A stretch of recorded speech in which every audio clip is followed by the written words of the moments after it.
Энергетика тармагын реформалоо боюнча мындан 15 жыл мурда кабыл алынган чечим өзүн актаган жок. Муну энергетиктер өздөрү да танбайт. Өлкөдөгү эң ири Кыргызэнерго акционердик коомун 3кө бөлүү чечими 2001 жылы кабыл алынган. Бул аракет эл аралык валюта фонду менен Дүйнөлүк банктын каржылоосу менен ишке ашырылып, электр энергиясын өндүрүүчү компания өзүнчө, ташуу компаниясы өзүнчө, ал эми бөлүштүрүүчү компаниялар өз алдынча болуп кеткен. Ошондой эле тармакты бир эмес 2 министрлик жана мамлекеттик мүлк фонду башкарат. Күндөн күнгө бул тармактагы кризис күчөп баратканы бул чечимдин туура эмес кабыл алынганын тастыктап келет. Мындан улам эксперттер кайрадан бул энергетика ишканаларын бириктирүү сунушун айтып келишет. Койчу көп болсо мал арам өлөт дейт.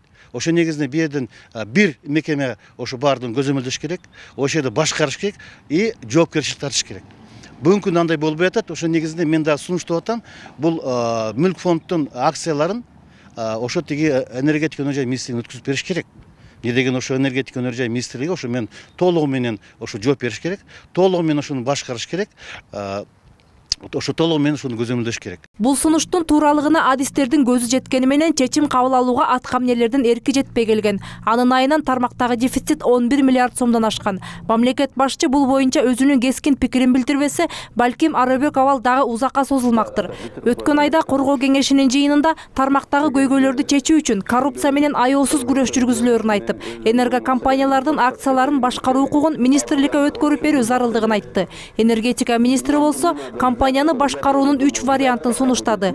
Же азыркы компаниялардын негизинде бирдиктүү ишкана түзүү, же компаниялардын бирине башкаруу укугун өткөрүп берүү, болбосо кардиналдуу өзгөртүүгө барып, энергохолдинг түзүү. Жумуш топ түзгөнбүз. Жумуш топтун азыр өзүнүн жакын арада сунушу болот. Ошо сунуштун негизинде биз сөзсүз түрдө албетте бир багыт тандайбыз, ошо багыт боюнча иш аракет жасайбыз.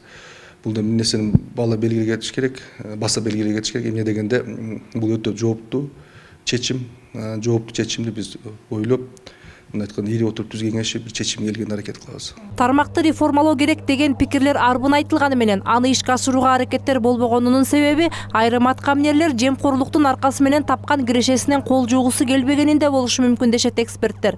Анын үстүнө башкаруу формасын өзгөртүү үчүн донорлордун макулдугу талап кылынат.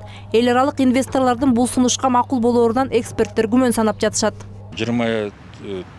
4 жылдын ичинде 25-чи өкмөт иштеп атат, бирок баягы программалар, эски программалар калып атат. Ошол программаларды өкмөт өзүнүн программасын иштеп чыгып, ошону сунушташ керек да.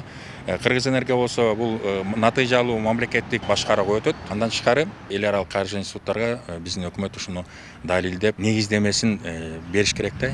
Анан булар болсо ошол көзүм жетпей турат. Ушул негиздемелер алып, бул азыркы өкмөт же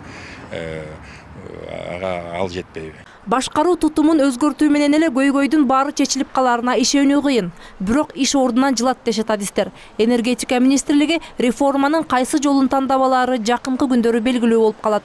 Мээрим Ташыбекова, Александр Симонов, НТС.